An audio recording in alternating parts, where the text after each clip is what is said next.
Engine 1 out, World Trade Center, 1060. Send every available ambulance, everything you got to the World Trade Center now. 10-4, 10-6, been transmitted.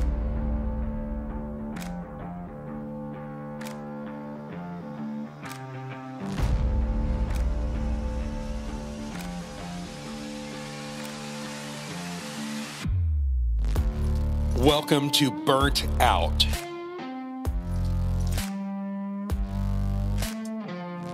The Burnt Out podcast shares stories of firefighters, emergency medical personnel, and other first responders around the world to create a pathway to save lives.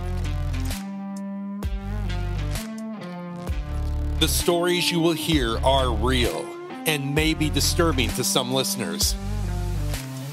Listener discretion is advised.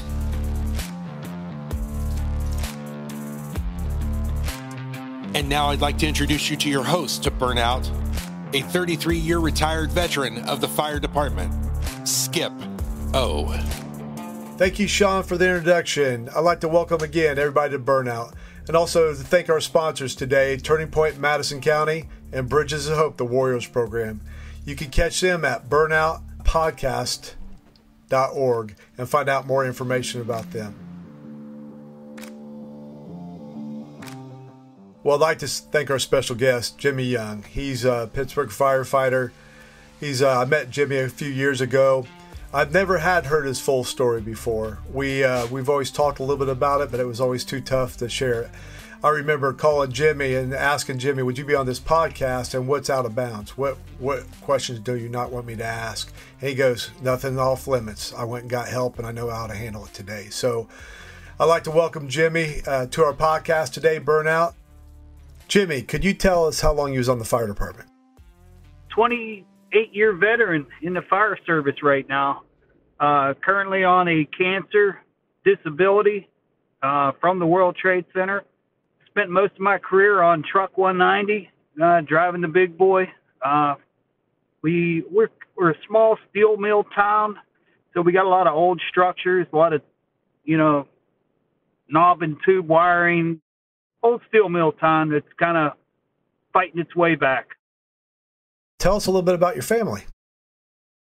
Married, 3 kids. They're all, 2 of them are out of the house. One of them's still here. A superhero is my wife by far. She's been through hell with me and back. And she's not only a great wife, but my spiritual advisor as well. Keeps me, following the right ways of living my life. Okay, Jimmy, tell us what happened that day on your department in your words. Like most firefighters that were working that day, you saw the buildings get hit and you saw the buildings fall. They called all firefighters in from home. We're a small department, a 26-man department. So they called everybody in because we didn't know what the status would be with this other aircraft flying in our airspace. And they actually flew right over us and ended up crashing in a field in Somerset. But once we saw those buildings fall, there were 2 of us that said to the chief, hey, we're going to New York. It ended up being Chris and I, with the blessing of our fire chief, said, go ahead, represent our city well. It's just going to be you 2. And we're about 5.5, 6 hours from New York City. So my partner, Chris Searcy, and I, who was probably 3 years on the job, and I had 5 years on the job, maybe 6, and we just packed up the van, my personal van, threw our gear in there. We both had confined space rescue training, and we thought we were pretty well set up for anything we could come across up there. And we didn't know if we were going to be handing out bottles of water with the Red Cross or helping serve food, but either way, we were going. Wow. Jimmy, what was that like when you got there? What did you see? When we got to the George Washington Bridge, we looked south and saw the column of smoke coming off the end of that island, and it was unbelievable, the volume of smoke coming off that area, 12 hours later. It was insane. How did you get assigned to Ground Zero? So we continued driving through checkpoint after checkpoint, showing our badges, and probably about 6 big blocks from New York City, from the World Trade Center. And we asked these cops, hey, where should we go? And they said, well, we don't know, man. Well, I'm from Brooklyn. The other guy was from Queens. They're just manning the checkpoint. But he said, we know there's a firehouse right across the street here that they got a lot of guys missing. That'd probably be the best place for you to go. So they moved the barricades. We pulled in, and we immediately parked in front of their station and went in, and I introduced myself. They had just lost 11 men. At the time, they were just missing. No one really knew. They weren't writing them off yet. Everything was still in a rescue mode. And we show up at this fire station, Engine 24, Ladder 5, Battalion 2 in Greenwich Village. And we were immediately met with, wow, how did you pick this firehouse? Another guy said, hey, go back and get yourself some breakfast. You're riding with us today. Captain comes down and said, you guys are from Pittsburgh and you're Jimmy Young? I said, yes, sir. He said, of all the firehouses in New York City, how'd you possibly pick this one? I said, well, these cops over here, one guy was from Brooklyn, the other one was from Queens. He didn't know where to tell us to go, but he said, you guys have some people missing right now. He said, well, damn. He says, we do. We have 11 guys that are missing from our firehouse, and we don't know how you got to this firehouse, but we want to show you something. And they took us out to the front of the building, and 6 years before the World Trade Center attack, this firehouse suffered a terrible loss where they lost 3 of their firefighters. One firefighter was named Jimmy Young. The other firefighter was named Chris Seidenberg. A chill went through our spines like, you got to be kidding me. Of all the firehouses in New York City, you picked the one that has the same name, a Jimmy and a Chris, and you guys are from a small town outside of Pittsburgh. Regardless, welcome. A handshake turned to a hug, and we got a lot of work to do. We're glad to have you. We're going to put you on our roster today, and that was that. Engine 24 had the windows blasted out of it, and their engine came back. Engine 24, we're stripping hose off of it and repacking it with brand new hose. And people, families are asking us, hey, have you heard anything? Hey, look, we're from Pittsburgh, man. We just got here this morning. We don't know what to tell you. And then the next thing you would hear, 5 bells come across the radio, the alarm system. And that signified that they had found a firefighter, and that bell resonated. And when that bell hit, everybody in the firehouse came to a complete stop, and they listened. And what was happening is they were announcing a member's name from the FDNY over that intercom, lost at the box of the World Trade Center. And immediately, what some of the officers didn't want to have happen was the members of the families of the members that are missing hear their name come over that radio. They did not want to have that happen. So what they tried to do is to get tables and chairs set up in the upstairs lounge so that the family members can be consoled with a priest from St. Anthony's Parish that's half a block away. So quickly, once we got this hose on, they asked us to go with another firefighter to help load tables and chairs so we could get this area set up. So naturally, like I said, we didn't know we were handing out bottles of water. Whatever they asked us to do, we were going to do. So we go over to this church, Old Stone Church, middle of Manhattan, ring the bell. This priest comes down the steps. And I shit you not, man, this priest, I looked at him, he looked at me, he says, Young. I says, Father Kieran Monahan. Oh, my God. He looked at me. Now, the fireman that was with us, Fireman Kelly, he said, Father Monahan, you know him? He said, yeah, he was my biggest troublemaker in high school. He didn't even know he graduated until I handed him his diploma. And I said, That's the truth, man. That's legitimate truth.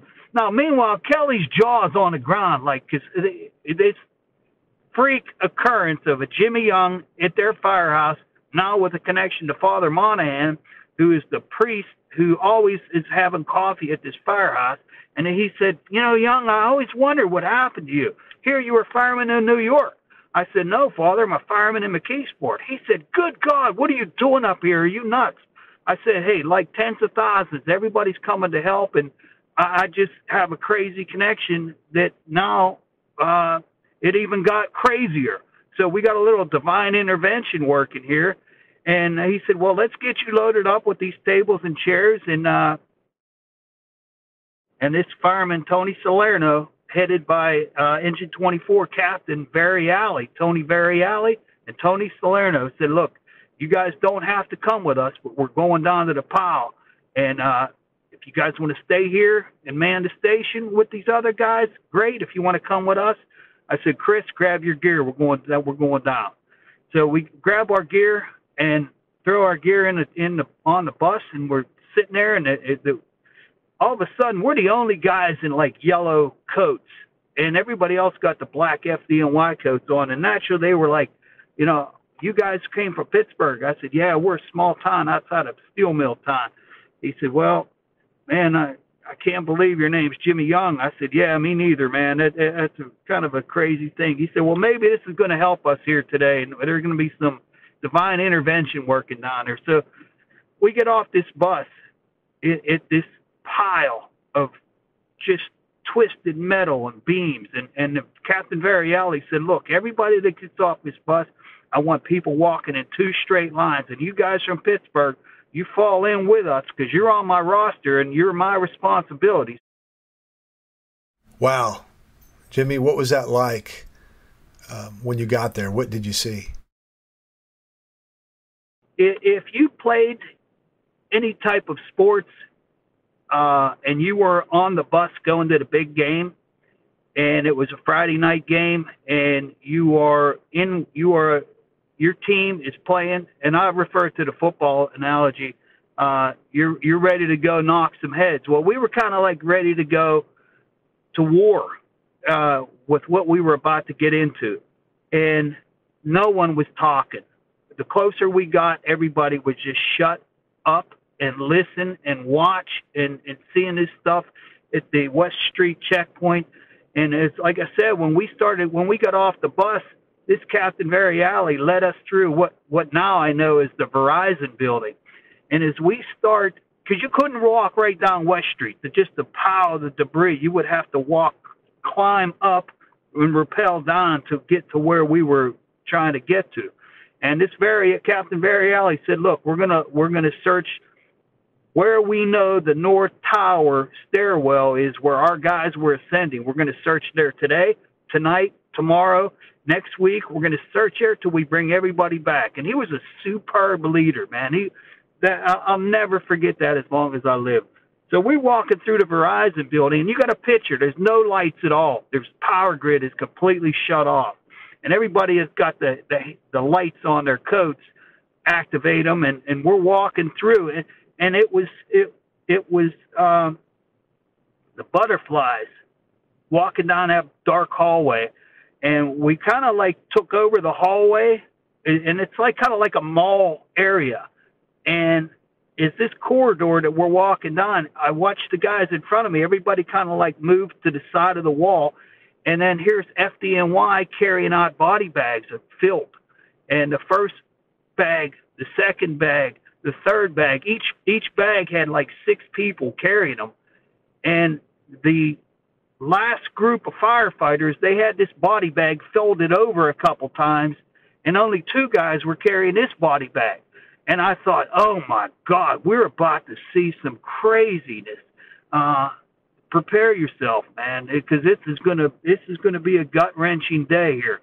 And once we got into this area, it looked like FEMA came in and set up a flea market type swap meet with all these tables of different types of tools, buckets, shovels, gloves, hats, lights. Guys were taking shovels, and they had these saws the thing about the Sawzalls is that once the batteries died, the Sawzall was useless. There was no way for anybody to recharge any of the tools. So guys were breaking the shovels off, the handles, so that they're able to dig with the shovel and not the big handle, because you were in confined areas. And once we got to this area where we had to climb up and over to get to this,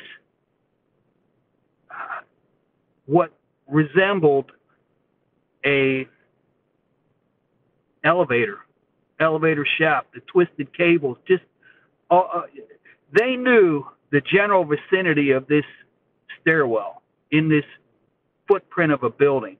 And as we started to approach the top of this pile to slide down in, we were actually sliding down on this beam. And to put this in perspective, the butterflies now were gone. The only thought was that my wife told me, don't get killed up there. And I know, me telling her, hey, we're going to be handing out bottles of water with the Red Cross. No one, including myself, ever expected me to be sliding down a beam into a smoke-filled pit of hell. And I use that word because that's what it looked like. We were going into hell. We were seeing pockets of molten fire that you can't even explain. The heat in that area was beyond the ability to wear your turnout gear. And one of the things that they gave us, which was super helpful, was a bottle of water. And everybody kind of slid that bottle of water in their pocket. And you got to use that sparingly the time you were there, because once you took your coat off, you were in bunker pants, your helmet, and gloves and T-shirt. And to be completely covered with all that dust, man, and just going down that beam. And I'll never forget when the beam stopped and I'm watching the guys in front of me slide underneath the beam and continue to go down further underneath street level. And when it was my turn to go under that beam, and these are confined beams. It's like you're waiting for this shit to fall on you. And when that beam didn't fall on me, I really felt the first time that nothing was going to hurt me. There was nothing that was going to take place. If that beam didn't kill me that first time, I was going to be fine. And we continued down further, and it was crazy because you're able to see into voids deeper than we were. And we were probably like the first floor below street level. And you're looking further down and you see a turnout coat. And you could tell the reflective tape on it, and you're like, oh my God, man, oh, you got to be kidding me.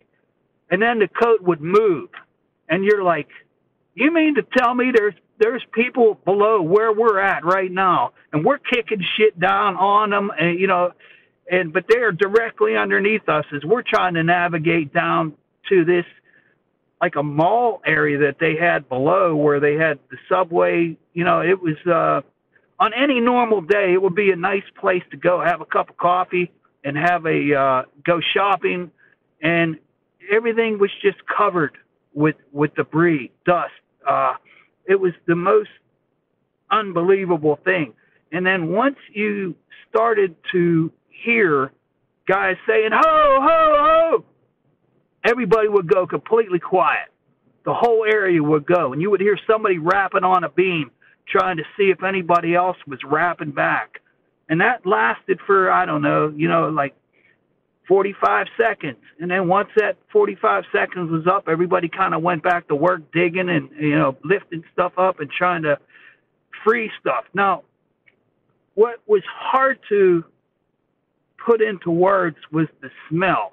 And any firefighter that's been involved in a fatal fire knows the smell of burnt flesh. And there was no way to get around the smell of burnt flesh. You couldn't, if you lifted up a piece of sheet metal, the smell got bigger and stronger. And you're like, okay, we're on to something. We're going to be pulling somebody out of here. And the whole thing with this name matching Jimmy Young and the priest intervention, that scenario, I really thought mentally, my brain was thinking I was going to be a part of something historic, where I'm going to be a part of helping pull somebody out of this rubble and hopefully send somebody home that, you know, on any, this was just totally unbelievable that this was taking place. And I realize now, after looking back over the years, the only parts of hope and love and all that we were able to package up was when we were finding pieces of people, whether it was a foot in a boot or whether, and this is going to sound crazy, but my dad was a dentist, and I remember him always making false teeth. And when you see a set of teeth, I thought, oh wow, that's somebody's false teeth. And when it's attached to part of a head and an ear, it was just, you know, you're not programmed to put that into perspective of balancing this whole psychological aspect of the 9/11. I had been involved in several fires where we have pulled people out, including kids. And when I say we, I'm saying I have actually crawled through a burning bedroom and actually pulled 2 kids out of a burnt bedroom, and they were completely burned up, man. Their lips were melted. I mean, it's those things you never get out of your mind. And when it took me the days that we were there, the first time we were there for 4 days, and then we made 6 trips back to that firehouse that year before May 31st. It seemed like every 2 months we were going back there. And I kept thinking that I had to be a part of something good here. And only thing that those guys, and it didn't hit me until November when they sent us an invitation to attend their Christmas party. And in the letter of invitation, it said our members from Engine 24, Ladder 5, Battalion 2 felt that having and this was a letter to my fire chief. I have to probably explain that. They sent our fire chief a letter. Thank you for having firefighters Jimmy Young and Chris Searcy help us in our department was overwhelmed by the enormity, and if any level of the expertise of these men reflect on your department, a tip of the helmet is in order. And all kind of that pat you on the back type of stuff. And it brought me to tears when they said that our members felt that it was a godsend having their Jimmy and their Chris come back through your Jimmy and your Chris. And I was like, oh my God, I'm reading that. I'm like, I immediately had tears in my eyes. When did you recognize something was wrong? That starts with the nightmares of, it's hard to explain, but if you could picture this, you're laying in bed face down, and your one hand is clawing at the carpet next to your bed. And when you wake up in a completely cold sweat and realize that you're digging with your bare hand into the carpet next to your bed, and you're twitching and you're jumping all over the place, and your wife is like, what is wrong? I said, and I looked at, and I could see my claw marks in the carpet. It was the craziest thing that the mind can take you to, that pile of digging underneath all that stuff, just trying to find somebody, and realizing that the only closure you're bringing was finding pieces of people. My wife was like, look, you need to talk to somebody about this. This is nothing that, And I got to stop and say I've been blessed with my wife being able to hear. I've always been able to share probably 90% of the stuff of what I've seen on the job, and it's she's been like my go-to. And at this point, she was like, "This is over and above what I could help you with. I mean, this is something you are having problems, and you are taking it out on the family. You are a monster to be around sometimes, and you're here, but you're in New York. You're not here with us.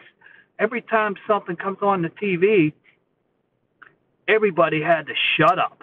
Quiet, I need to hear this." Like, why? It was something mental in my brain that took me to New York every time something came on the news or came through a TV, an article, and it was, I was dealing with this on my own. I wasn't trying to reach out to anybody until I had an airway problem. I came down with asthma pretty close after that.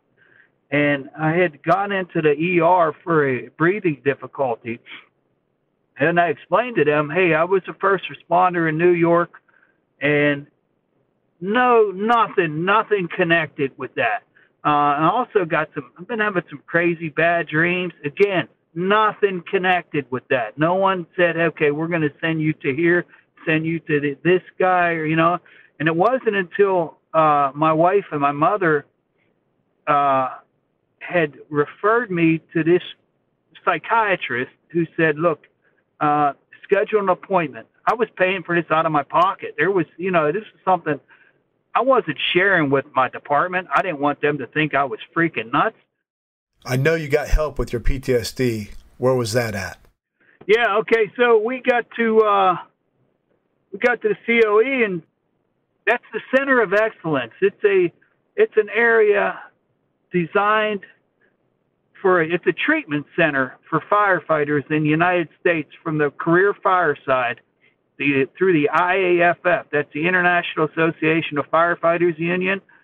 And they've partnered with a medical provider to provide firefighters not only with mental issues, but dependency issues, whether it be alcoholism or drug dependency. So started making this happen to where I was starting to get tools to kind of address what is taking place with me. So I was able to figure out a little bit about what I needed to do, and more importantly, what I needed to do when I got out of there. And one of the things was to continue to get some treatment, which I had. I had set up a treatment with the Better Institute, where I was talking to a young lady every week for about an hour, and she specialized in first responders, which I thought was very cool. And then Skip started this COE, or Center of Excellence, Zoom stuff that, all of a sudden I'm on talking to guys that have graduated from the COE, and they might not have went to the COE with me, but they were maybe before me or after me and still having problems. And it was a way for us to continue to reach out and help people without actually being there. So we were able to hear something or have somebody else understand what they're doing, and then kind of like chime in if you're able to help them, or they may be able to help you with something. Because one thing about PTSD, like I mentioned before, there's no schedule for it. There's no calendar. It's going to come up whenever, rear its evil head whenever it wants to. And the effective way to manage it is by the tools that they gave you at the center. And for me, like box breathing is my go-to when I feel like my anxiety's getting out of control and it's starting to drive my emotions. I'm able to control that a little bit better now. And it's not perfect, and it's not a guaranteed solution all the time, but it's a way for me to address my problems when they creep up. Hey, Jimmy, could you tell us how your prognosis with your cancer is going? As far as the cancer goes, man, I continue to get through these scans, and they gave me this experimental drug called nivolumab as their chemotherapy drug, and it seemed to be really working well. The only side effects that I have from it is memory loss. I'm a short-term memory loss guy daily, and I have this shoulder dysfunction that'll never come back. It's how it is. So it got me permanently disabled off the job, and I'm continued to be covered through my city, and I'm continued to go to therapy. Like right now, I'm heading to therapy now for strengthening, because they want to try to replace this shoulder that's been dysfunctionalized by this crazy ass neck surgery. So, and the best part about it is I had been contacted by the Firefighter Cancer Support Network, which ended up turning out into something really good for me, because I became the state director in Pennsylvania for the Firefighter Cancer Support Network.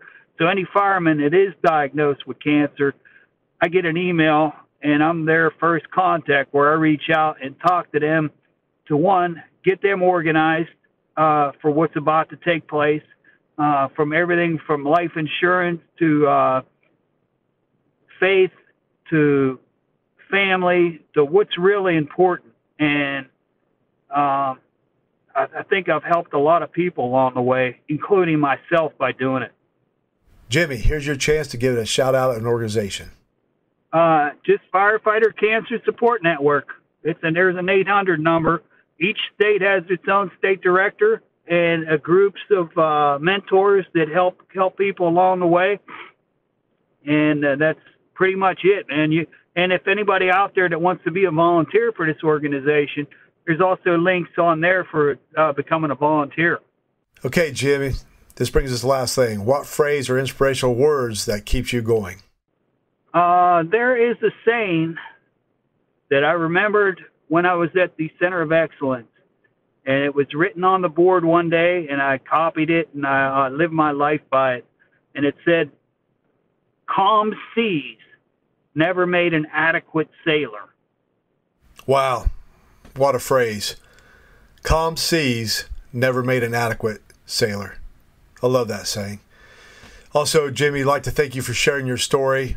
And we'd like to thank our sponsors, Turning Point Madison County. They're a 24-hour, 7 days of service right here in Madison County that helps people that are addicted or that has mental health problems. Also, we'd like to thank Bridges of Hope, the Warriors program, who helps first responders with addiction and mental illness, for being our sponsors.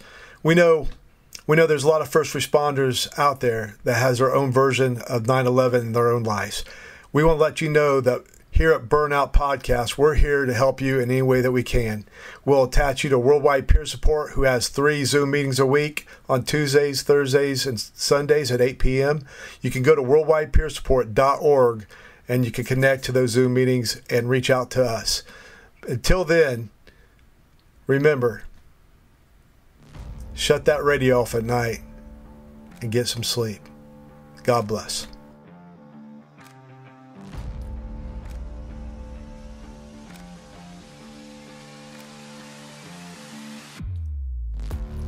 Thanks for tuning in to the Burnt Out Podcast.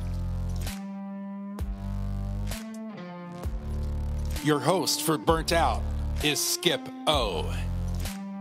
Produced by Sean P. Neal, a Two on the Lobster production. Tune in every week for fresh episodes of Burnt Out. And visit burntout.org for more information.